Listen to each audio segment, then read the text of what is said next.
sabe, não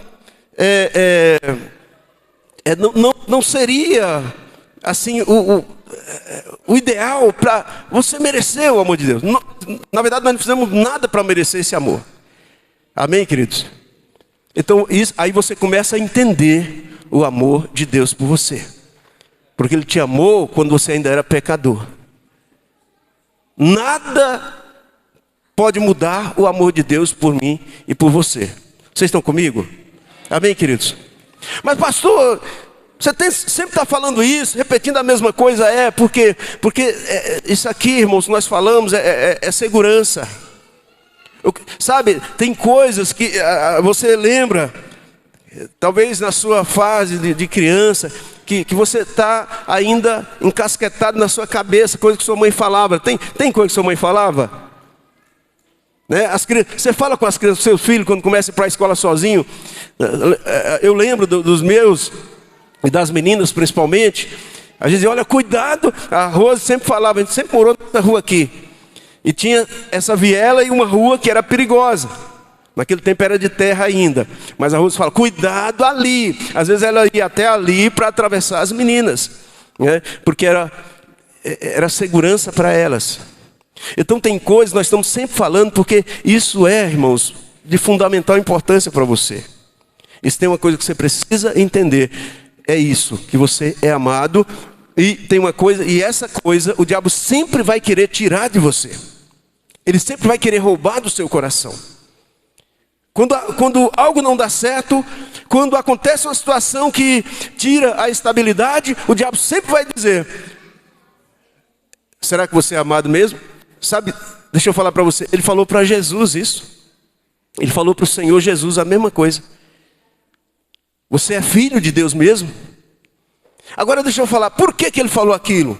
Ele queria desestabilizar o Senhor. O diabo também vai querer desestabilizar a sua fé, dizendo que você não é amado.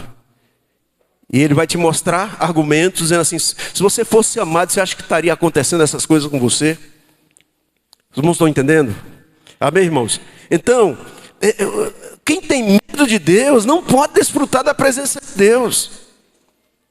Se você tem, a sua visão de Deus é uma visão equivocada, uma visão distorcida, você não vai conseguir ter um bom relacionamento com Deus, você tem medo dele. Eu não sei se você teve um pai abusivo, um pai autoritário, que, sabe, impunha, que nunca chamava para conversar, uma conversa calma, saudável, mas era um pai autoritário. Você não tinha como ter um relacionamento com ele. Você sabia que ele era seu pai, mas você não tinha aquela tranquilidade de bater um papo, de desfrutar ali com ele de um momento de pai e filho. Deixa eu falar para você a mesma coisa com Deus. Se você tiver uma visão torta a respeito de Deus, você não vai conseguir ter a presença, você não vai conseguir se relacionar. Amém? Nós vemos exemplos aqui na Bíblia. Adão e Eva, quando pecaram, o que aconteceu? Eles sabiam a hora que Deus ia vir. Eles sabiam a hora que Deus ia chegar. Porque Deus, uma coisa ele sabia, Deus era fiel. Deus é fiel. E uma coisa é você saber que Deus é fiel, mas mesmo assim você não conhece o amor de Deus. Eles tinham aquela visão. Tem gente que fala assim, Deus tarda, mas não falha. Adão não pensava assim. Adão sabia, Deus vinha na hora certa. Todo dia ele estava ali. Ele é fiel.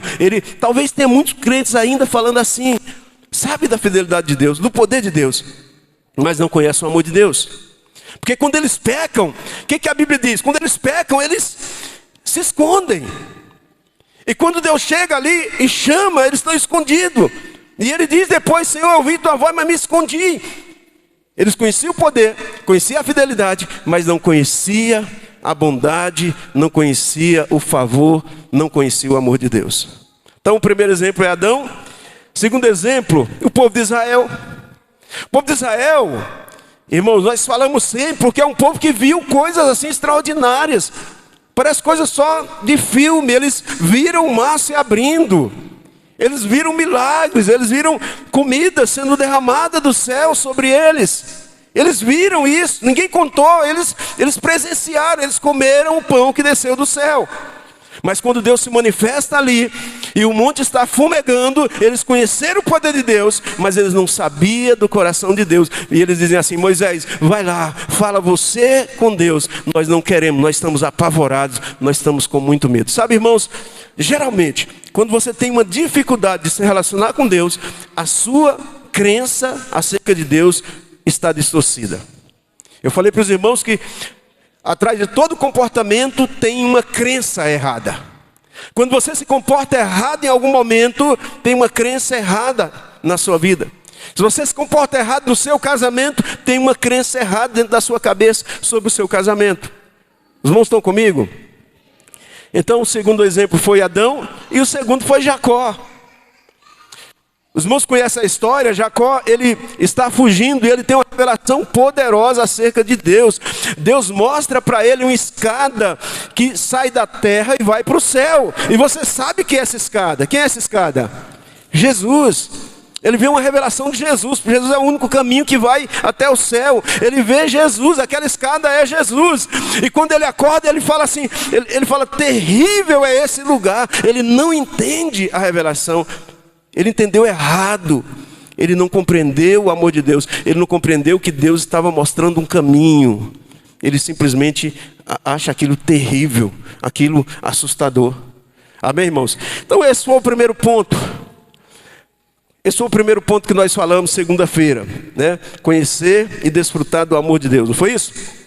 Você foi abençoado nesse dia, segunda-feira? Aleluia! Glória a Deus. Quando você conhece o Senhor e quando você se aproxima dele, ele vai revelar o coração dele para você. E você vai poder estar mais perto. E você vai poder admirá-lo. Porque você não tem uma dificuldade para receber a presença dele. Amém? Terça-feira nós falamos sobre checar sempre o amor, né? E o pastor Wilson foi muito feliz. Eu assisti a live e foi maravilhosa, porque ele fala sobre o desafio de um casamento. Qual o desafio de um casamento? Estava fazendo a conta com a minha esposa, e apesar dessa nossa carinha de jovem, e somos, é só para provocar risada mesmo, nós faremos agora, final do ano, 32 anos de casados. Dia 29 de dezembro, 32 anos. Dia 30 de dezembro, o João e a Rita fazem 33 anos de casados. 39, né? 30. 39 não existe, dia 30. E ele está um ano na frente, mas são mais velhos, é claro. Então, 32 anos de casado. Qual o grande desafio, irmãos, do casamento? É maravilhoso, irmãos. Eu já fiz vários casamentos. Fiz seu casamento, Wesley? Fiz, né? E ele chega e fala assim: eu vou contigo para onde você for. Quem já falou isso para o marido? A minha falou para mim: eu moro com você até debaixo da ponte. Ela disse que não lembra disso. Mas foi por isso que eu casei. Eu não tinha nada, eu digo, vai ser a ponte mesmo. E já que ela falou, agora ela está falando que não. Mas deixa eu falar para você, são juras de amor. Quem já jurou assim, ir para qualquer lugar com o marido, quando eu casar, eu vou contigo para qualquer lugar? Quem já? Ninguém, irmãos. Ela falou, irmã? E o problema é que ela já falou e nós já fomos mesmo. Só não moramos debaixo da ponte. Se eu contar a história para você, você vai dar até uma oferta, né, para nós, porque era difícil, né? Tem um testemunho que nós moramos 6 meses numa casa sem banheiro. Só para você, usando o banheiro do vizinho. O camarada enganou nós, né? Eu investi todo o dinheiro que eu tinha, para ele construir, para ele investir na casa, ele não fez o banheiro. Ele disse: não, uso da minha casa. E eu não tinha para onde ir, não tinha dinheiro, não tinha recurso, agora tinha que usar o banheiro do camarada, né? Terrível. Essa história é outro dia, outro momento. Tem um recado aqui, é importante. Por quê? Por que é importante? Porque tem aluguel para pagar, tem terreno para pagar. Então os irmãos falaram que quem não passou o cartão lá na maquininha já está disponível, já pode passar, tá bom? Deixa eu falar aqui, irmãos. Sabe, o grande desafio dos casamentos, irmãos, sabe qual que é? O grande desafio é manter a paixão um pelo outro. Tem paixão aí, João? Aí? Tá melhor que antes, né? O fogo não pode apagar essa revelação poderosa. David, quantos anos de casado, David? 5. Tem paixão ainda? Está só começando? Hã? Está fresquinho ainda. Então não está quente. Está fresco, não está quente. Irmãos, manter a paixão um pelo outro. Amém? Isso é essencial no casamento. Isso é essencial no casamento.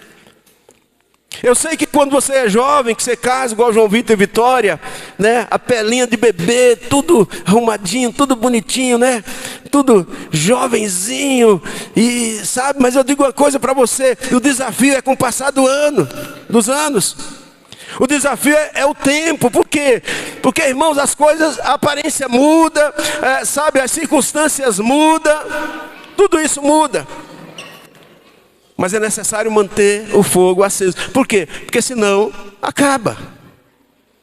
E quem faz isso? Ah, pastor, eu oro para Deus fazer. Não é você e sua esposa que fazem isso. Amém? Glória a Deus. Tem alguns, a gente vai ficando mais velho, vai ficando mais experiente. E eu estava preparando essa palavra. E justamente eu estava aqui, eu lembrei de uma coisa que acontece com a gente. Comigo e com a minha esposa. Não posso falar tudo, né? Mas eu estou na mesa, eu acordo de manhã, eu vou para a mesa, ela acorda mais tarde. Aí ela acorda, e ela vem, e ela me dá um beijo bem no cangote aqui, e eu pego e encosto a cabeça no cabelo dela, eu sinto o cheiro do cabelo dela, né? E eu falo, puxa vida, que esposa, que mulher que eu tenho. Ela vem, mas ela não dá um abraço rápido, ela abraça e fica um pouquinho, eu fico também desfrutando um pouquinho do cheiro dela. Eu falo assim, você está cheirosa. Ela, mas eu nem lavei o cabelo, não importa. Pode ficar um mês sem lavar o cabelo, é o cheiro, não é o cheiro, é o cheiro dela. Amém, irmãos? Para mim isso é uma coisa que faz com que o nosso relacionamento é um detalhe, né? Porque no começo, quando as pessoas se apaixonam lá no mundo, como que é? Ah, eu dei um beijo nele, é o melhor beijo que existe. Chega um tempo no casamento, nem beija muito mais, né? Não vou entrar nesse detalhe, que eu não vou falar de casamento aqui. Mas deixa eu falar para você, irmão. O desafio é esse: manter a chama acesa, né? Um pelo outro. Mas aí você tem que ter um plano. Como fazer isso? Porque as coisas, as circunstâncias da vida vão transformar o seu casamento numa rotina. Aí se você não perceber, daqui a pouco você está só cuidando de filho, está cuidando só das contas, as suas conversas é para cuidar das contas, é se deu para pagar e se não deu. Daqui a pouco começa a haver um desentendimento por causa dessas coisas que são reais, que acontecem no casamento, né? Daqui a pouco o seu relacionamento fica muito assim rotineiro, muito assim sem sal, e você acaba, né? Você percebe que as coisas mudaram, né? Que você não conseguiu manter o relacionamento. Então o que você precisa fazer? Investir no seu casamento. Investe. Talvez não te falaram, né? Então não contar a história toda para você. É necessário investir no casamento todos os dias. Às vezes investir no casamento é uma palavra, é uma mensagem, é uma declaração. Não precisa ser o dia do aniversário, precisa ser o dia do casamento, do aniversário de casamento, aniversário de namoro. Eu lembro tudo. O dia do aniversário de namoro, você lembra qual é o dia? Que dia que é? 17 de dezembro. Aniversário de casamento, né? Aí vem outros aniversários, mas sabe, são datas importantes. Mas não é só nessas datas, é no dia a dia, é no cuidado, é o coração estar junto, sabe? Isso é o investimento. Então o amor precisa ser cultivado, amém? Precisa ser cuidado. Fala para o seu esposo aí, você está entendendo, amor? A palavra está boa hoje, está sobre casamento. Mas eu quero dizer para você que da mesma forma deve ser o seu amor pelo Senhor. O seu amor pelo Senhor deve ser cultivado.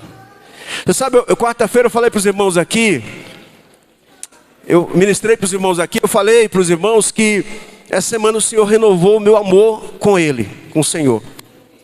Ele me renovou. Por quê? Eu estava segunda-feira orando de manhã, e veio uma visão, uma imagem assim, sobre o sofrimento do Senhor. Nós falamos sempre sobre isso, mas aquela imagem foi tão forte que eu comecei a chorar. Eu falei, meu Deus, como eu sou amado. Era uma mensagem de como eu sou amado, porque eu lembrei do Senhor ali na cruz. Ele foi de livre, espontânea vontade, e Ele estende as suas mãos. O primeiro braço ali é atravessado com um grande prego, o segundo braço com outro prego. Depois puxam dos seus pés e atravessam com um prego muito maior no meio do pé, depois o outro pé enfiado na madeira. Mas ele não estava ali porque alguém obrigou, alguém quis até livrá-lo, mas ele disse, olha,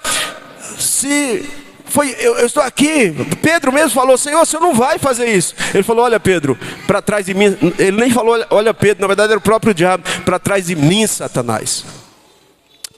Pilatos falou para ele, disse, olha, você sabe que eu posso te livrar dessa. Ele falou, nenhum poder você terá se não for te dado do alto.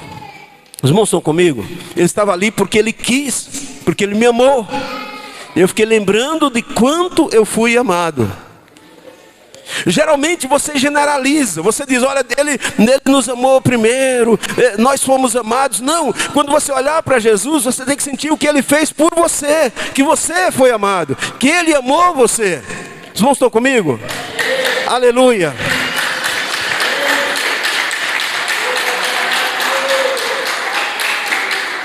Então, da mesma forma, o nosso amor a Deus deve ser cultivado. Você deve investir nesse amor seu pelo Senhor. Separe tempo para esse amor. Separe tempo para estar com o Senhor. Amém? A Bíblia diz assim, a carta de Éfeso, o Senhor diz assim, lembra do primeiro amor. Lembra do primeiro amor. Irmãos, estão comigo? E quarta-feira o Gerson falou um pouco aqui. Nós falamos da fome e sede pela palavra de Deus. Enquanto a gente estava orando aqui, o Espírito Santo colocou algo no meu coração, que hoje nós temos alimento. Você sabe que quando você tem alimento, às vezes eu vejo pessoas que dizem assim, eu não gosto, eu tenho 3 filhos, 2 filhos meus, não sei onde eles aprenderam isso, eles não comem carne com osso. Se for coxa de frango, o Tiago e a Aline não comem. Bisteca, eles não comem, né? Não comem, porque tem osso. Eu falo, tira o osso e come a carne. Mas não, eles não comem porque tem osso, né? A Evelyn come qualquer coisa. Elas parecem comigo. Eu digo, essa menina acho que veio lá do Ceará. Porque no Ceará, meu irmão, a gente só não comia cobra, né? Porque quando não conseguia pegar. Mas não grava isso aí, viu? Os irmãos estão entendendo? E aqui em São Paulo eles têm isso. Filho de gente simples, mas não gosto desse negócio. E aí eu falo, eu tenho uma técnica. E quando os meus netos vão lá para casa, não gosto. Eu falo, deixa ele sem comer. Deixa, mais tarde ele vai querer. Mais tarde ele vai querer. Eu estava passando no centro da cidade, eu e minha esposa, há umas semanas atrás, estávamos indo para um culto de pastores na Vila Mariana. E cedinho, era 7 horas da manhã, 7:30 da manhã, eu vi um morador de rua. Ele saiu da casinha dele, debaixo de uma ponte, e ele pega 1 quilo de açúcar e ele começa a virar na boca. E ele comia, ele lambia os beiços. E ela, meu Deus, ele está comendo açúcar, meu Deus. Eu falei, isso aí era uma delícia lá no Ceará, a gente comia isso. Bolacha com açúcar, é uma delícia. Então, irmãos, quando tem fome, você come. Fala para o seu vizinho, quando você está com fome, você come. Deixa eu falar para você, irmão, nós temos comida de primeira, nós temos palavra, você tem livro cheio de revelação, nós estamos lendo, nós estamos dentro de um jejum, sabe o que falta é apetite. Nós somos uma igreja que busca, que ora, que clama, que jejua, então o que falta é apetite. Mas deixa eu falar para você, a Bíblia diz que depois do arrebatamento da igreja, muitos irão para cima e para baixo, procurando ouvir a palavra, mas eles não vão encontrar. Não vão encontrar. Não vai ter, o Espírito Santo não vai estar aqui mais. Você está comigo? Então hoje você é um privilegiado. Fala para o seu vizinho, aproveita que é um privilégio estar comendo aqui hoje. Amém? Coma, aproveita. Deus tem dado comida. tem alimento, tem pão vivo, tem água viva para você. Então se alimente, sacie a sua sede e a sua fome. Amém, queridos? Glória a Deus. A Bíblia diz, Davi fala sobre isso: assim como as corças anseia pelas águas, a minha alma anseia por ti. Assim como a corça anseia pelas águas, a minha alma, da mesma forma, a minha alma anseia por ti. Sabe, irmãos, que Deus desperte isso no nosso coração, essa sede por Deus. Você sabe, a corça, ela sente o cheiro das águas a quilômetros de distância. Ela sente, ela tem sede, ela sente. E ela vai buscar as águas. E quando chega lá, ela se lava, ela se limpa. Por quê? Porque o cheiro, ela exala um cheiro do seu corpo que o predador, você tem? Predador, ele percebe de longe, ele vai atrás dela para devorar ela. Mas quando ela se lava, o inimigo não alcança, porque ela não é mais o inimigo não consegue se aproximar mais. Os irmãos estão comigo?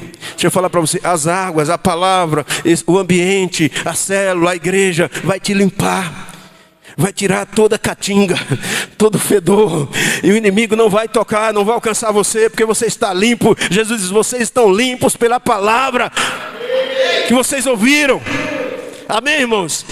Sabe, querido, e outra coisa, a Bíblia diz que ainda que uma árvore seja cortada e esteja só o seu tronco no chão, talvez seja a situação de alguns de nós talvez já vivemos isso. A Bíblia diz que ainda que estejamos lá no chão como uma árvore cortada, ao cheiro das águas, essa árvore brotará.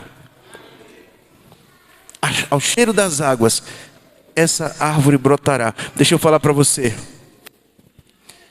As águas do Senhor, eles vão fazer você reviver, ressurgir, se levantar, dar a volta por cima, se erguer. Amém, irmãos? Você está comigo? Isso foi o que nós lemos quarta-feira e quinta-feira. Falamos sobre mortificar os efeitos da carne.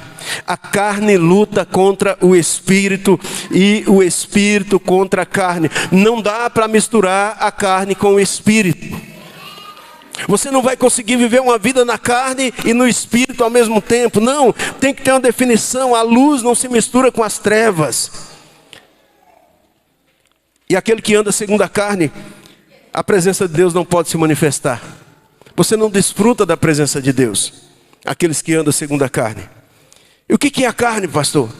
Carne é as coisas que talvez você nem perceba. Às vezes nem é pecado, irmãos. É coisa natural, está falando de coisas naturais, não é pecado. Coisas naturais. Para onde você inclina o seu coração? Às vezes eu estou lá lendo alguma coisa na internet e aparece, tem um tal de Fuxico Gospel. Já viu? Quem conhece esse site Fuxico Gospel? Glória a Deus, ninguém conhece. Ou vocês são santos. Aí eu, pastor, que não sei, eu repreendo na hora, sai daqui, Satanás. E insiste em aparecer. Não sei se algum dia eu vi alguma notícia desse site. Fuxico Gospel. Irmão, isso é do inferno.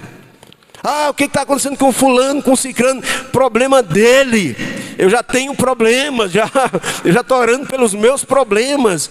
Fofoca, sabe? Fala mal do outro irmão, desista.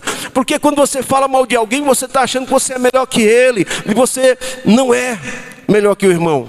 Você não é. Talvez você seja pior, talvez você seja pior do que o irmão.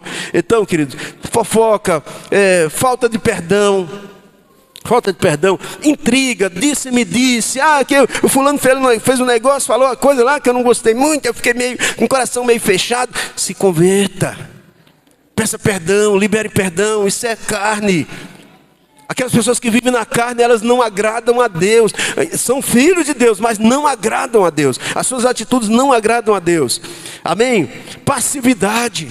O que é passividade? É você não entender os ambientes. Por exemplo, você chega num culto e está lá uma unção, um louvor, uma adoração, mas você fica lá, não vou levantar a mão não vou adorar não vou cantar não, porque eu não estou sem vontade. Você é passivo, sabe? Nós não adoramos porque nós estamos com vontade, nós adoramos porque nós entendemos que é o que deve ser feito. Você levanta às 5 horas da manhã para trabalhar, não é porque você está com vontade, é porque você sabe que é o que deve ser feito. Amém? É assim ou não é? Quem levanta cedinho, 5 horas da manhã para ir trabalhar? Aí você negocia com a sua carne nessa hora? Se você negocia, você tem um problema sério, você tem que arrumar uma desculpa, ir no médico, pedir um atestado. Quem já fez isso? Eu já fiz quando eu era jovem. Perdi a hora e eu falei, doutor, estou com dor de barriga. Ele falou, tá bom. Uma vez um colega meu perdeu a hora e foi no médico e ele falou, doutor, ele falou, só que ele já tinha inventado várias dores de barriga. Estou com uma dor nas costas. Ele, como que é? Aqui, doutor, dói muito na coluna, já sei o que é. Preparou uma injeção desse tamanho, vira as costas. Plantou na coluna do camarada, nunca mais deu dor nas costas nele. Então, irmãos, eu estou falando de passividade, é quando você não tem atitude. Você é passivo, você não, sabe, levante a mão, não estou com vontade. É criança, você é criança ainda. Porque é criança que vive assim. Ele faz o que dá na teia, ele faz quando está com vontade. Se está com vontade, ele faz. Come, não quero, né? Não estou com vontade. Aí a gente, o que a gente faz? O aviãozinho, taca na boca dele, porque sabe que tem que comer. É assim ou não é? É assim que você faz? Eu fazia assim com os meus. E os meus netos também. Os pais deixam aí, ele não sabe o que acontece lá em casa. Mas o negócio lá, nada. Vou dar bronca, né, João? Dar bronca? Não dá bronca. Ô Jesus, estragou o neto. Por isso que eu faço minha parte, ele não faz a dele. Glória a Deus. Tem hora, irmãos. Eu vou confessar um pecado. Hoje mesmo teve uma hora que eu estava lá, tinha estudado já, tinha parado, estava lá, e eu querendo me concentrar, irmãos, eles começaram a correr. Corre para cima e para baixo. Eu falei, Jesus, para onde eu vou? Para onde irei? Meu Deus, eu falei, Rose, pelo amor de Deus, é criança. Digo, vai ter paciência assim lá na glória, né? Porque misericórdia. E olha que eu não sou impaciente, mas de vez em quando, amém? Nós aprendemos então quinta-feira. E sexta-feira, irmãos, nós falamos sobre você se envolver no que Deus está fazendo. Por quê, irmãos? Porque às vezes nós estamos fazendo outra coisa completamente diferente, não é aquilo que Deus quer que você faça. Você está fazendo coisas que Deus nem mandou você fazer. Sabe, Deus está trabalhando e edificando. E eu, o que eu devo fazer? Paulo disse, eu trabalho todos os dias, eu trabalho muito, eu trabalhei muito, amém? Deus te deu o privilégio de fazer parte desse labor, dessa colheita, ganhar vidas, investir sua vida no reino de Deus. Isso é a obra mais preciosa que existe, amém, irmãos? E ontem nós falamos sobre conectar-se, não foi isso? Não podemos viver na individualidade. Nossa igreja não é uma igreja de viver em individualidade. Nós vivemos em família. Quando você chega aqui, você aprende. Aqui, esse povo é família. Nós vivemos como família. Nós vivemos na célula como família. Amém? Sabe? E é assim que você deve pensar. A Bíblia diz que aquele que se isola, aquele que quer viver sozinho, ele busca os seus próprios desejos, as suas próprias vontades. Mas não é assim que Deus tem, não é a vida que Deus tem para você. Deus quer que você esteja enturmado, envolvido. Jesus, quando vem aqui, a primeira coisa que ele começa o ministério, ele reúne uma galera, ele reúne uma turma, ele reúne os discípulos, seus amigos. Sabe, queridos, e qual a vantagem ou a desvantagem de você viver dessa forma? Primeiro, que essa forma é a forma como Deus vive, é a vida de Deus. Deus, quando se revela, desde o começo da história, Ele diz assim, façamos o homem. Ele não estava só, Ele já tinha amigo, Ele tinha o Pai, tinha o Filho, tinha o Espírito Santo. Deus não vive só, você não pode viver só, é uma tragédia você viver só, é terrível isso. Você bloqueia muitas coisas na sua vida. Isso cancela muita coisa na sua vida. Deixa eu falar para você. Abrace a vida que Deus tem para você, porque essa vida é a vida que Deus vive. Você descobre também que tem uma função, um propósito quando você está vivendo com os irmãos. Você descobre algo poderoso. Olha, eu tenho um propósito para a minha vida. Quantas pessoas que antes de vir para a igreja, eles viviam sozinhos. Não tinha um amigo, não tinha, sabe, alguém que conversasse, que o ajudasse, que estivesse junto. E os que tinha, aparentemente, era só nas ocasiões que pareciam boas. Mas sabe, na nossa visão de ser igreja, uma das coisas primeiras que acontece é que você tem amigos. Amém? Olha para alguém e fala: você tem amigo, irmão? Aleluia. Diga: eu sou seu amigo. E no corpo, vivendo em unidade, vivendo em comunhão, nós somos alimentados. Quantas vezes você chegou na célula e você estava para baixo? Já chegou na célula meio para baixo? O líder, né? Já chegou alguma vez bem para baixo? E você sai diferente. Por quê? Às vezes eu já cheguei aqui para baixo, irmão. Sou pastor, cheguei aqui para baixo, para baixão mesmo. E durante a reunião, conversando com os irmãos, daqui a pouco as coisas mudam. Você está para baixo, reúne com os irmãos, começa a fazer oração, começa a falar das coisas de Deus, porque algo muda. Por quê, irmãos? Porque nessa unidade nós somos alimentados, nós somos fortalecidos. E no corpo, vivendo em unidade, nós somos encorajados. Amém? E hoje nós falamos sobre produzir intimidade. Você produz essa intimidade. Amém? Nós aprendemos que nós temos o mesmo DNA do Senhor. E isso diferencia você. Porque quando o Senhor fez todas as coisas, Ele disse: haja luz, haja sol, haja terra, haja árvores, haja mares, haja animais. E vieram a existir. Mas quando o Senhor faz você, Ele cria, desenha você e Ele sopra sobre você. Você tem algo que pertence ao Senhor. A sua origem é o Senhor. O seu DNA não é daqui, é do céu. Por isso que você é tão precioso. Por isso que você é tão especial. O seu DNA vem do próprio Deus. Amém? E você deveria viver de acordo com a sua origem. Como que Deus vive? O que Deus tem? O que Ele fala? Procure viver dessa forma, de acordo com o seu DNA. Sabe, você não vai viver de acordo com o que o mundo diz para você, com o que você viu na internet, na televisão. Não, viva de acordo com a palavra. Viva de acordo com o que Deus diz para você, porque Ele é a sua fonte, Ele que te criou. Ele soprou e você saiu dele. Vocês não estão comigo? Diga: eu vou viver de acordo com o meu DNA. E qual que é o seu DNA? Cristo. E como que nós vivemos? Como que nós vivemos essa vida de Deus? Olhando para Jesus. Amém? Olhe sempre para o Senhor.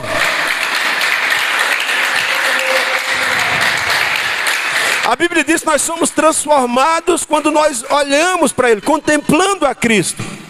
Você não é transformado quando você fica se condenando, quando você fica olhando o quanto você é ruim, o quanto você tem problema. Você é transformado quando você olha para Jesus. Amém? Quando você olha para Jesus, a sua vida é transformada. Por quê? Porque quando você pode ter muitos defeitos, muitas dificuldades na sua vida, mas quando você começa a andar ou andar com alguém, você começa a se parecer com esse alguém. No casamento acontece muito isso. Algum homem que já casou, quando casou, era um pouco relaxado com as coisas? Muitos não eram, porque aprenderam com a mãe, né? Mas mesmo tendo uma boa mãe, alguns são relaxados, eram relaxados, né? Não aponte ninguém, mas tem. Mas você começa a andar com a sua esposa e você começa a aprender com ela, né? Ela começa a te ensinar algumas coisas. Ela começa a dizer: deixa esse chinelo fora. Você começa a aprender com ela. O que mais? Tira essa toalha da cama. Você começa a aprender com ela. O que mais? Deixa esse chulé lá fora. Você começa a aprender com ela. Por quê? Porque você se parece com alguém que você está perto. Se você for pregar aqui, você está me ouvindo toda semana, você não vai pregar igual o Silas Malafaia, né? Você não vai pregar igual o Edir Macedo, assim: ô, meus irmãos, você tem que dar tudo. Você não vai pregar igual o Edir Macedo, né? Nem o Davi Miranda, né? Meus amados irmãos, não, você vai pregar igual pastor, porque você está perto, você está vendo, sabe? Você quer ser transformado? Ande perto de Jesus. você vai se parecer com Ele na medida que você estiver perto dEle, né? E esse processo chama-se intimidade e requer tempo com o Senhor. Amém, irmãos? Uma pessoa que não perdoa, por quê? Porque ela não anda com Jesus. Ela não anda. Se tem um crente que diz assim, não, uma coisa que eu tenho dificuldade é perdoar, ele não está com Jesus, ele não anda com Jesus. Porque se ele andar com Jesus, quando Jesus estava na cruz, a primeira coisa que ele falou: Pai, perdoa, perdoa. Os irmãos estão comigo? Amém. Aleluia. É um processo, requer tempo. Intimidade vai gerar presença. Intimidade vai gerar presença. Tem um Atos capítulo 4, verso 13. Porque aqui os apóstolos, os discípulos, eles são presos. Eu gostaria que você ficasse de pé agora, em nome de Jesus. Os discípulos, eles são aprisionados.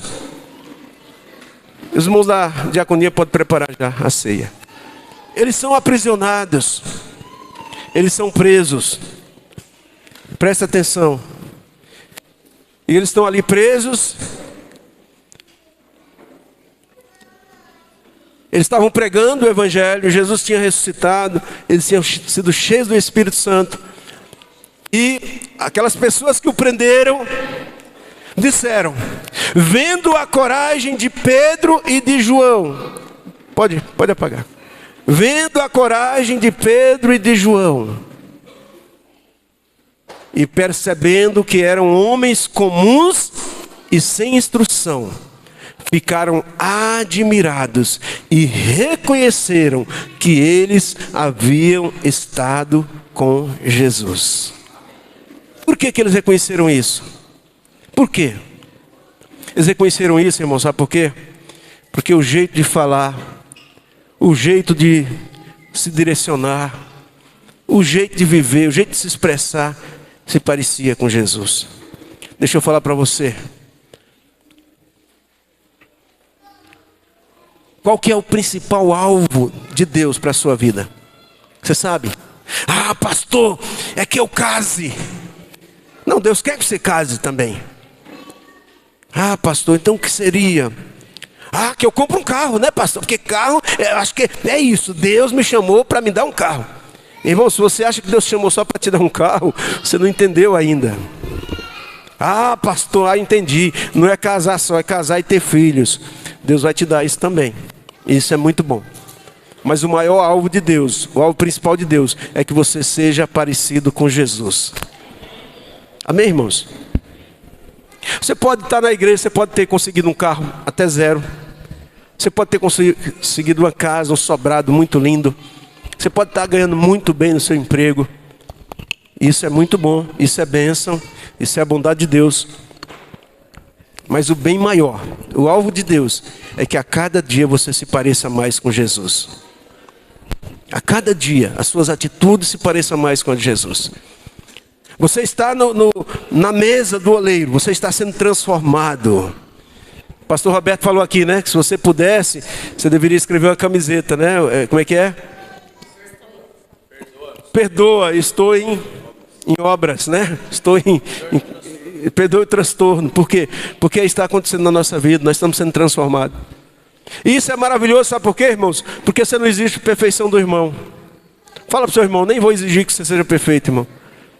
Porque eu sei que você está em obras ainda, você está em transformação. Porque isso está acontecendo, irmãos. Deus está nos transformando para viver no céu com Ele. E é um processo que está acontecendo. Isso nos tira daquele lugar assim de acusação, de acusar o irmão, de apontar o dedo, ou de você ser cobrado. Não, irmão, coloca você numa posição de dizer sempre, me perdoe, eu errei, eu estou em construção. Eu estou em construção. Amém, irmãos? E uma construção é algo maravilhoso, né? Eu gosto de ver construção. Eu gosto de ver, às vezes, num lugar. A gente foi lá para Goiânia. Cadê o Ney? E foi interessante, que no ano que eu fui, eu me hospedei nesse hotel. Um hotel, não sei quantos, muitos andares, né? Quem estava lá com a gente? David, quantos andares? Hã? Tinha bastante mesmo, né? Uns 18 andares, né? A gente estava lá, aí quando o primeiro ano, antes deles irem, o prédio estava mais baixo do que o nosso, mais ou menos da altura do nosso. Aí quando nós chegamos no outro ano, meu pai estava lá em cima. E foi uma tarde maravilhosa. O Ney trabalha em obra, né, em construção, e ele foi comigo. E a gente tomou um banho na piscina, depois deitamos, ficamos olhando para os pedreiros e os ajudantes olhando para o Ney, pensando assim: um dia eu vou chegar lá. Eu falei: ó, Ney, ele nem sabe que segunda-feira você vai estar lá no batente também, né?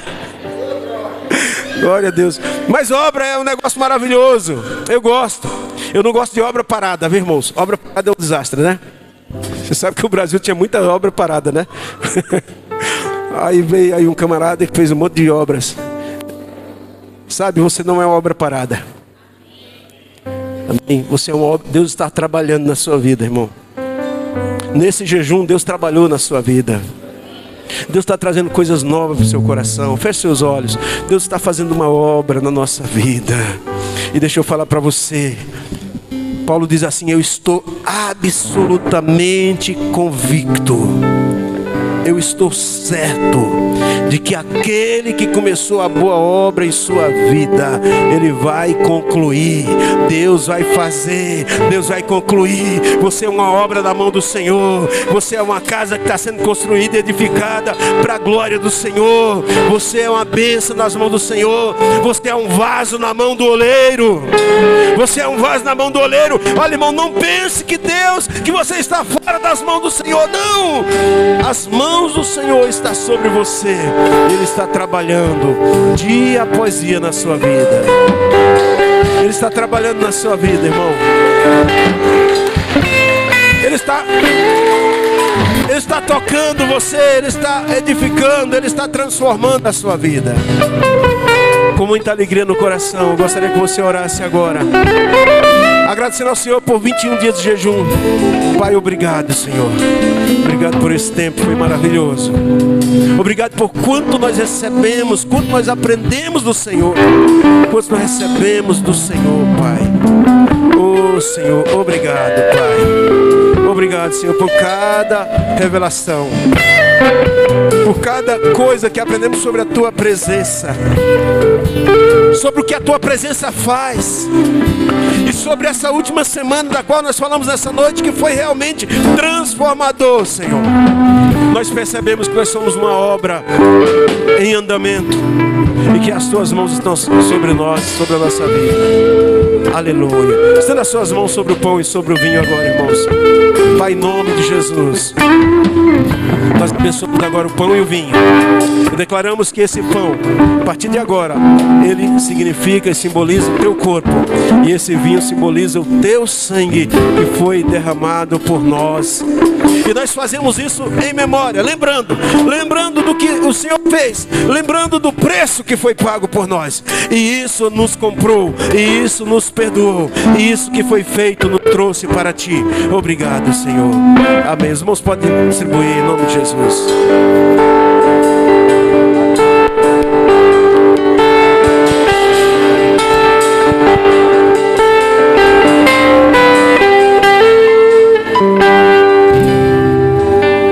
Desde o ventre me conheces.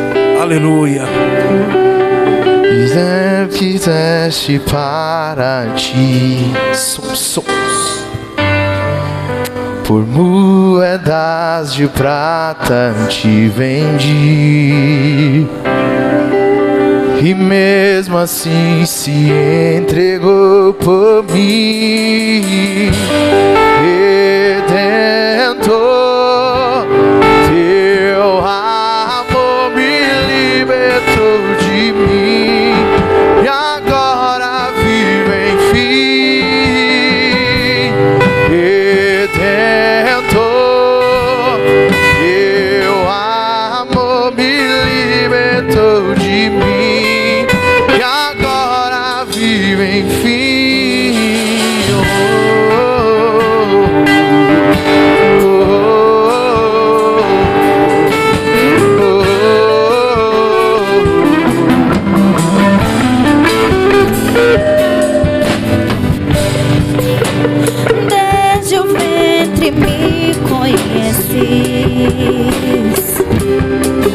Tu me escolhestes para ti. Com moedas de prata eu te vendi,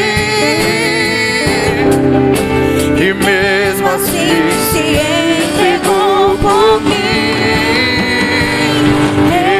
Redentor, teu amor me libertou de mim e agora vive em fim. Redentor, teu amor me libertou de mim e agora vive em fim. Redentor, Redentor, teu amor me libertou de mim e agora vive em fim.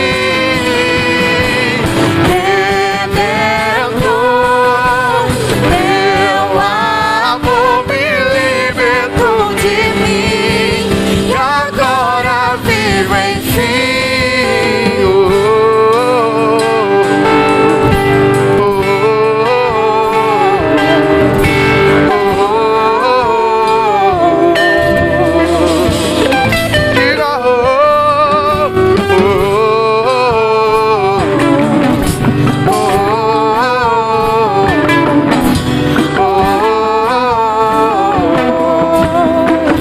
Diga Diga mais ao terceiro dia, e mais ao terceiro dia ele ressuscitou. A culpa que era minha ele em si levou. Mas ao terceiro dia ele ressuscitou. A culpa que era minha ele em si levou. Mas ao terceiro dia ele ressuscitou. A culpa que era minha ele em si levou. Mas ao terceiro dia ele ressuscitou. A culpa que era minha ele em si levou.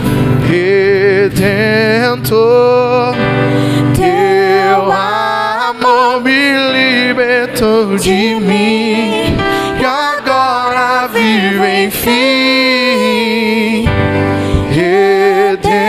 Redentor, teu amor me libertou de mim